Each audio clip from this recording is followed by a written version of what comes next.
بسم اللہ الرحمن الرحیم۔ شروع کرتے ہیں اللہ کے پاک نام سے جو نہایت مہربان اور رحم کرنے والا ہے۔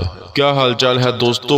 امید کرتا ہوں سب لوگ خیریت سے ہوں گے۔ پچھلے ایپیسوڈ کے آخر میں آپ لوگوں نے دیکھا تھا کہ بالگئی صوفیہ سے ملنے آتا ہے اور اسے تمام قلعے اس کے تابع کرنے کا کہتا ہے، یعنی اس پردے کے پیچھے سے تمام صورتحال دیکھ رہا ہوتا ہے۔ اس ایپیسوڈ میں آپ دیکھیں گے کہ سیلجان خاتون عائشہ سے کہتی ہے، زہرا کا غصہ بہت ہو گیا، دندار کی سرداری ایک بوجھ ہے، وہ ہر بات کا الزام عثمان پر لگا رہی ہے۔ اسی دوران بالا اور گنجا چہرہ چھپاتے ہوئے خیمے میں داخل ہوتی ہیں۔ بالا خاتون پوچھتی ہے، کیا آپ لوگ ٹھیک ہیں؟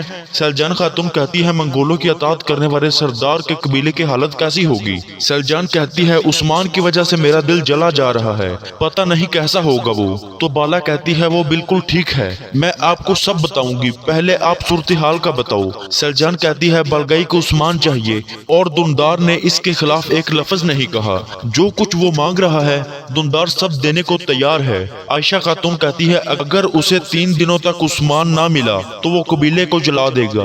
گنجا بالا سے کہتی ہے، آپ یہیں ٹھہریں، میں خبر لے کر جاتی ہوں۔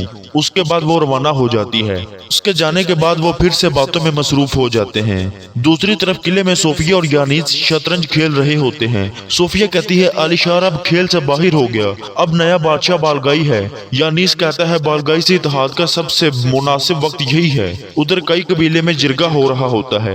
ایک سردار کہتا ہے، یہ ظالم کیا چاہتے ہیں؟ دندار کہتا ہے، انہوں نے 3 دن کی مہلت دی ہے، اگر انہیں عثمان نہ ملا تو وہ قبیلے کو جلا دیں گے۔ ایک سردار کہتا ہے، عثمان کو ان کے حوالے کر کے اپنی جان چھڑواتے ہیں۔ یہ سن کر گندوز کو بہت غصہ آ جاتا ہے اور کہتا ہے، کیا آپ گلے میں سے بیڑ اور خزانے میں سے زیور دے رہے ہیں جو جان چھڑوانے کی بات کر رہے ہیں؟ عثمان میرے بابا کی امانت ہے۔ اس کے بعد ان دونوں کے بیچ باری برکم بحث شروع ہو جاتی ہے۔ گندوز غصے میں کھڑا ہو جاتا ہے جبکہ دوسرے سرداران بھی کھڑے ہو جاتے ہیں۔ گندوز کہتا ہے، یہ کب سے ہماری روایت میں آ گیا کہ زندہ ہونے کے باوجود ہم اپنے لوگوں کو دشمنوں کے حوالے کر رہے ہیں؟ یہ سنتے ہی دوسرا سردار اپنا خنجر نکالنے کی کوشش کرتا ہے، لیکن گندوز اس سے پہلے ہی اپنا خنجر نکال کر اس کے گلے پر رکھ دیتا ہے۔ دندار کے اشارے پر گندوز پیچھے ہٹ جاتا ہے۔ دندار کہتا ہے، سب بیٹھ جاؤ، یہاں سردار میں ہوں، لیکن کوئی بھی نہیں بیٹھتا، الٹا ایک سائیڈ پر کھڑے ہو جاتے ہیں۔ دندار کہتا ہے، ہم اختلاف میں پڑے بغیر عثمان کا انتظار کریں گے۔ ایک سردار کہتا ہے، اگر عثمان نہ آیا تو؟ دندار کہتا ہے، آپ اپنے بچوں کی فکر کریں، ہم اپنے بچوں کو جانتے ہیں جناب لوہار صاحب، عثمان پاگل ہے لیکن حساب کتاب پورا رکھتا ہے، وہ اپنے قبیلوں کو کبھی تنہا نہیں چھوڑے گا۔ دوسری طرف بالگئی کارواں سرائے پہنچ جاتا ہے۔ اسے دیکھ کر تمام نوکر تعظیماً گھٹنوں کے بل بیٹھ جاتے ہیں۔ وہ جرکتائی سے پوچھتا ہے، کیا پرانا دوست آ گیا؟ جرکتائی کہتا ہے، بس تھوڑی ہی دیر میں پہنچتا ہوگا۔ عثمان بھی سوغوت بازار میں آ جاتا ہے اور چھپ کر حالات کا جائزہ لے رہا ہوتا ہے۔ کچھ منگول سرائے سے نکلتے ہیں جنہیں دیکھ کر عثمان چھپ جاتا ہے۔ ادھر یانیس بالگئی سے ملنے آ جاتا ہے۔ بالگئی کہتا ہے، سال گزر گئے، اب آپ سے ملاقات ہوئی۔ یانیس کہتا ہے، جیسے ہم نے مل کر آہی عفان کو قتل کیا تھا ویسے ہی ادب علی کو بھی ماریں گے۔ یانیس کے تھیلے کو دیکھ کر بالگئی کہتا ہے، میرے لیے کیا لے کر آئے ہو؟ تو یانیس ایک دستاویز نکال کر اسے دے دیتا ہے جس پر بہت سے نام لکھے ہوتے ہیں۔ بالگئی کہتا ہے، یہ کیسے نام ہیں؟ تو یانیس کہتا ہے، یہ قلعوں کے پادریوں کے نام ہیں جو میرے ماتحت ہیں۔ بالگئی کہتا ہے، یہ سب کیوں کر رہے ہو؟ تو یانیس کہتا ہے، اپنی بیٹی کے لیے۔ بالگئی حیرانی سے کہتا ہے، کون بیٹی؟ تو یانیس کہتا ہے، صوفیہ۔ ہاں، صوفیہ میری بیٹی ہے۔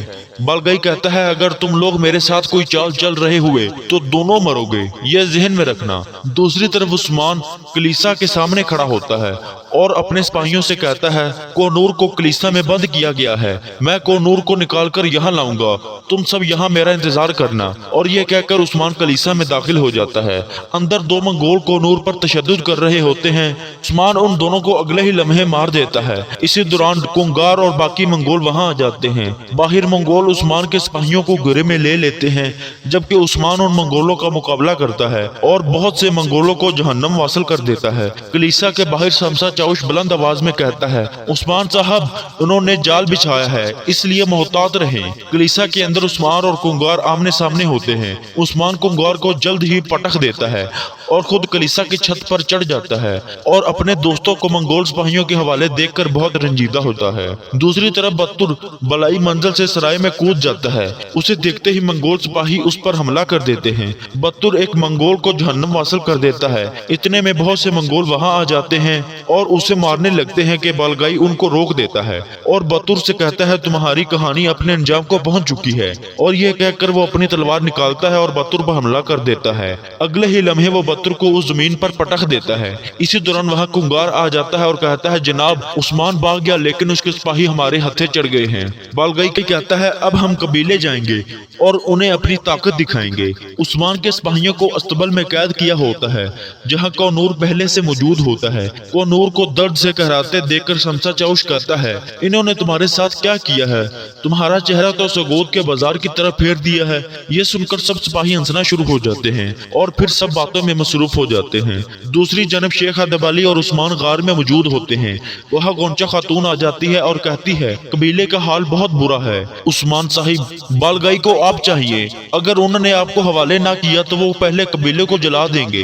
یہ سنتے ہی عثمان مایوس ہو کر زمین پر بیٹھ جاتا ہے۔ شیخ ادبالی عثمان سے کہتا ہے کھڑے ہو جاؤ بیٹا، مایوسی گناہ ہے، اور اس کے بعد اسے غزوہ احد والا واقعہ سناتا ہے کہ جس میں آپ کے دندان مبارک شہید ہو گئے تھے اور ساتھ میں حضرت حمزہ رضی اللہ تعالیٰ عنہ بھی شہید ہو گئے تھے۔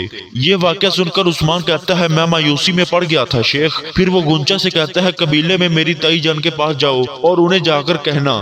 دوسری جانب بالگائی ایک گھوڑا گاڑی پر سوار ہو کر قبیلے میں پہنچتا ہے جسے عثمان کے ساتھی کھینچ رہے ہوتے ہیں۔ بالگائی ان پر کوڑے برسا رہا ہوتا ہے۔ یہ منظر دیکھ کر قبیلے میں ہلچل مچ جاتی ہے۔ شور کی آواز سن کر دندار اور باقی سب خیمے سے باہر نکل آتے ہیں۔ بطر اور باقی سپاہیوں کو اس حالت میں دیکھ کر سب لوگ غمگین ہو جاتے ہیں۔ اسی کے ساتھ دوستو یہ ایپیسوڈ اپنے اختتام کو پہنچ جاتا ہے۔ امید کرتا ہوں آپ لوگوں کو ہمارا یہ ریویو بہت پسند آیا ہوگا، اس لیے ہمارے چینل کو سبسکرائب کر لیں اور ساتھ میں بیل آئیکن کو بھی دبا لیں تاکہ آنے والی تمام ویڈیوز آپ تک پہنچ سکے۔ اگر آپ چاہتے ہیں کہ اسی طرح کے ریویوز کی اور ویڈیو بنائی جائیں تو ہمیں کمنٹ باکس میں بتائیں، اور اگر آپ چاہتے ہیں کہ کورلوک عثمان کے ٹاپ سینز کے متعلق بنائی جائے تو بھی ہمیں کمنٹ باکس میں بتائیں۔ تب تک اپنا اور اپنے چاہنے والوں کا بہت سا خیال رکھیے گا اور ہمیں بھی دعاؤں میں یاد رکھیے گا۔ انشاءاللہ ملتے ہیں اگلی ہی دلچسپ ویڈیو میں۔ اللہ حافظ و ناصر۔